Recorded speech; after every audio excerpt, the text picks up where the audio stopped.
Bom dia, boa tarde ou boa noite, a depender do horário que você esteja assistindo esse vídeo. Tudo bem com você? Eu sou o professor Fábio e no vídeo de hoje eu gostaria de discutir brevemente as propriedades operatórias de limite. Vamos lá?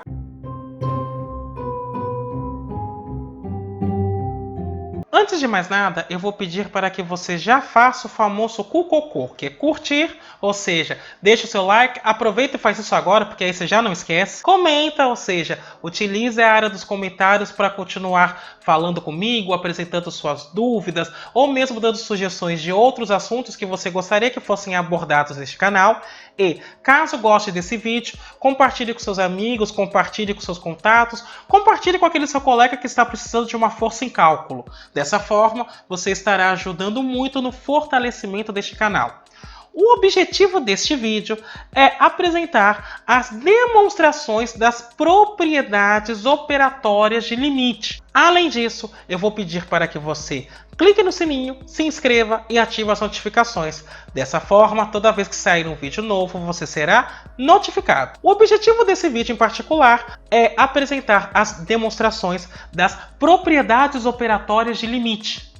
Então, sem mais delongas, passemos a elas. A primeira propriedade operatória diz o seguinte: imagine que eu tenho f e g, duas funções, tais que o limite para x tendendo a p de f é L e o limite para x tendendo a p da função g é M.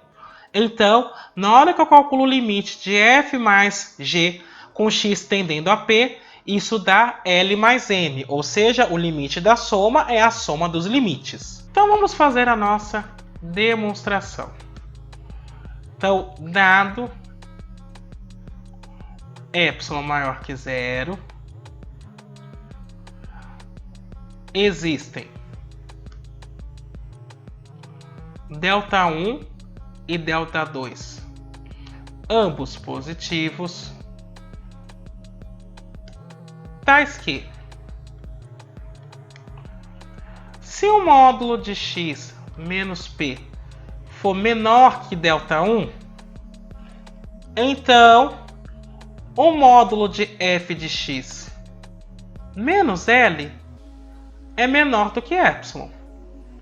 E se o módulo de x menos p for menor que Δ2, então o módulo de g de x menos m é menor do que epsilon. Só que aqui perceba, epsilon é um número qualquer positivo.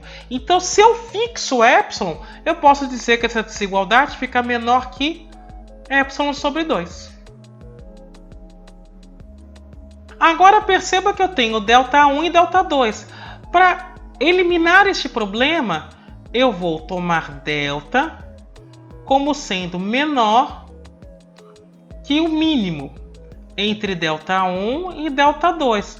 Porque se delta é menor que Δ1 e é menor que Δ2, então essas duas condições são válidas. Daí, se módulo de x menos p for menor do que delta, então módulo de f de x mais g de x menos L mais M, pela desigualdade triangular, fica menor ou igual ao módulo de f de x menos L mais o módulo de g de x menos M. E aí, observando as duas condições aqui em cima, isso fica menor que epsilon sobre 2 mais epsilon sobre 2, e isso é epsilon. Ou seja, o módulo de f de x mais g de x menos L mais M fica menor do que epsilon, desde que x menos p seja menor do que delta. Portanto, o limite para x tendendo a p de f de x mais g de x é igual a L mais M, e isso encerra a nossa demonstração. Perceba que essa demonstração também me permite fazer um menos ali. Se fosse limite para x tendendo a p de f de x menos g de x, com essa demonstração a gente também verifica que dá L menos m. A segunda propriedade diz o seguinte: sejam f uma função real e k um real qualquer. Eu vou supor que o limite de f de x quando x tende a p é L. Então, o limite de k vezes f de x quando x tende a p é igual a k vezes L. Então, façamos essa demonstração. Eu vou considerar primeiro k igual a zero e mostrar que isso vale. Então, se k for igual a zero, k vezes f de x vai dar zero. Isso para todo x no domínio da função. Logo, o limite para x tendendo a p de k vezes f de x, como a função é zero, isso dá zero, que pode ser escrito por k vezes o limite para x tendendo a p de f de x. Então, se o k for igual a zero, esta afirmação já está validada. Agora, se o k for diferente de zero, então, dado epsilon maior que zero, eu posso falar que existe um delta maior que zero, tal que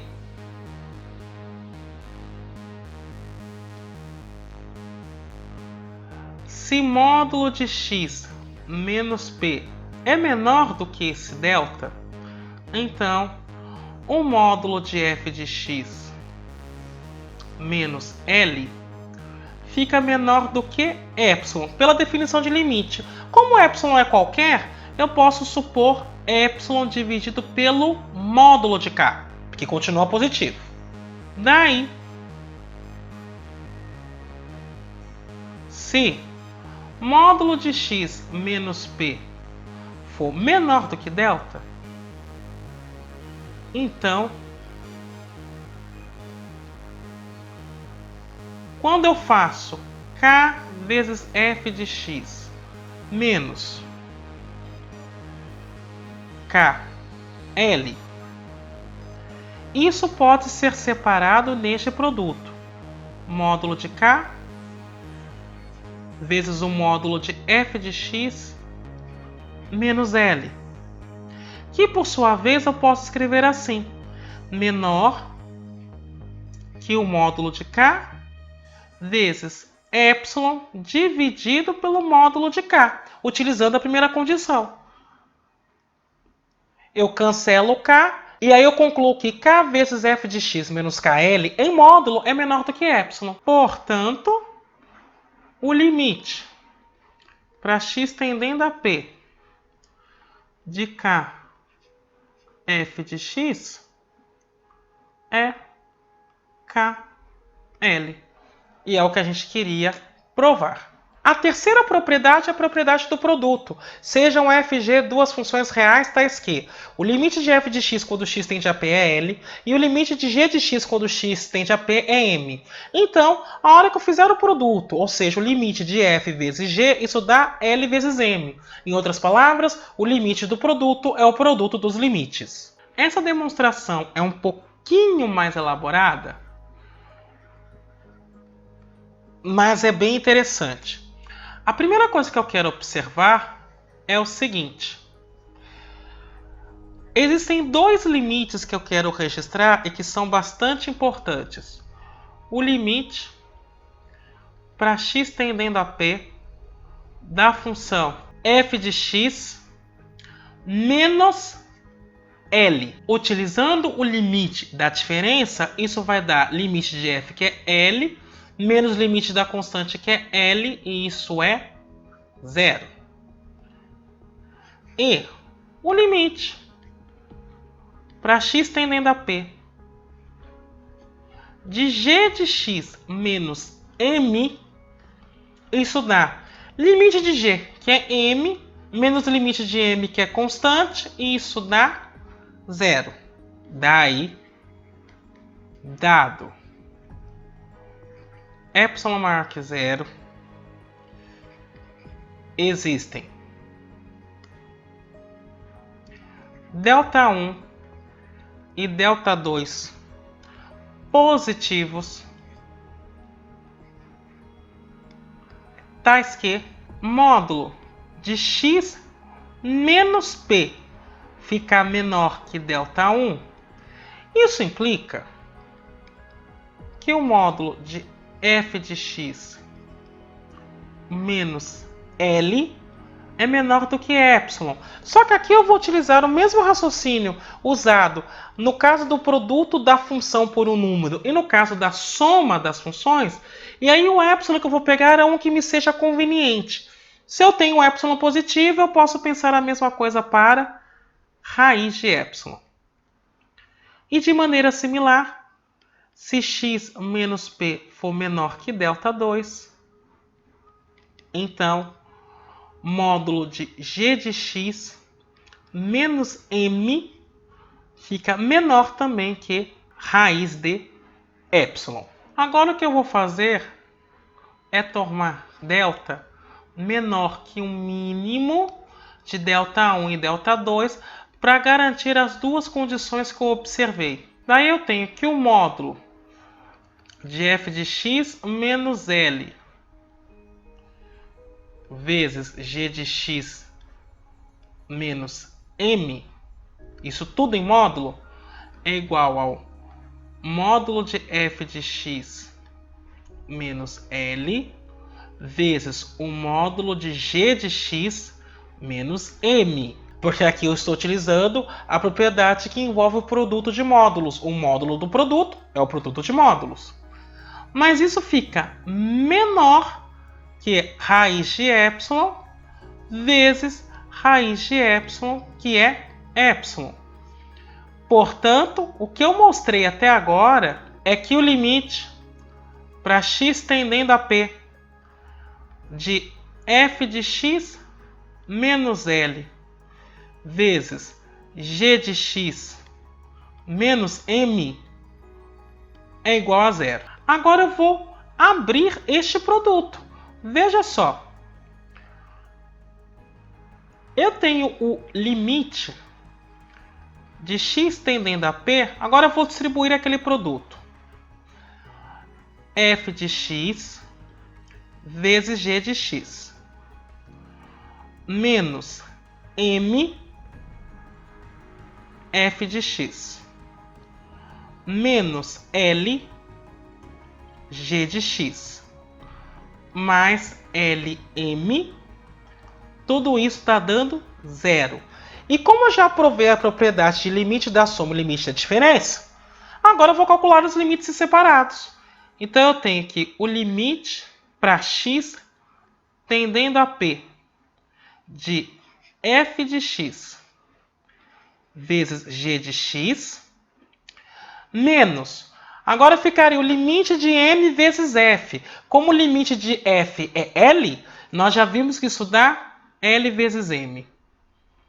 Menos, agora vai ficar L vezes o limite da g. Mas como o limite da g é m, nós já vimos que isso dá L vezes m. Mais o limite da constante Lm, que é ela própria. Isso dá 0. Agora eu cancelo este elemento com esse. E eu só vou reescrever a equação para ter o resultado. Portanto, o limite para x tendendo a p de f de x vezes g de x, isso dá, a hora que eu passo esse menos Lm para o outro membro, fica só Lm. E isso é precisamente o que eu gostaria de demonstrar. A última propriedade que eu vou mostrar é o seguinte: sejam fg duas funções reais, tais que o limite de x tendendo a p para f de x é igual a L e o limite para x tendendo a p de g de x é igual a m. Então, O limite para x tendendo a p de f dividido por g é igual a L dividido por M. Evidentemente, eu estou considerando esse M não nulo. Então, vamos fazer essa demonstração para finalizar a nossa análise das propriedades operatórias do limite. A primeira coisa que eu vou observar é o seguinte: como o limite para x tendendo a p de g de x é igual a M, então existe um Δ1 maior que zero, tal que, se módulo de x menos p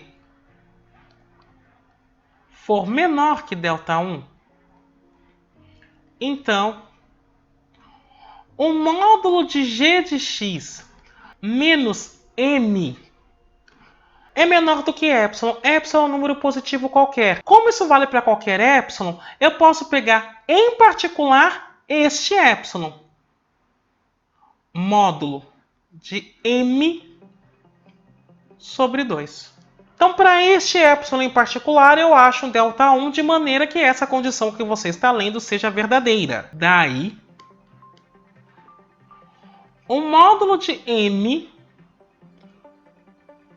também pode ser visto como M mais g de x menos g de x. Então, usando a desigualdade triangular, isso fica menor ou igual a módulo de g de x menos M mais módulo de g de x.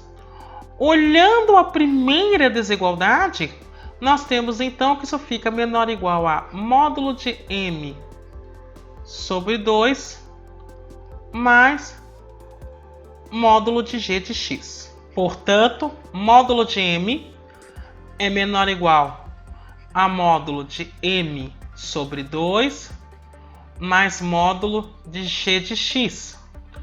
Eu vou passar este termo para o primeiro membro, e isso me implica então que eu tenho módulo de M menos módulo de M sobre 2 menor ou igual a módulo de g de x. E isso então implica o seguinte: na hora que eu fizer a diferença de frações, eu vou ter que módulo de M sobre 2 é menor ou igual que módulo de g de x. E aí uma coisa que eu quero chamar a atenção é que isso implica em, se eu inverter os dois termos, eu inverto a desigualdade. Então eu tenho que 1 dividido pelo módulo de g de x é menor ou igual a 2 dividido pelo módulo de M. Agora, dado epsilon maior que zero, existe um Δ2 maior que zero, tal que, se módulo de x menos p é menor que este Δ2, então módulo de g de x menos M fica menor que epsilon. Mas aqui eu vou pegar um epsilon conveniente.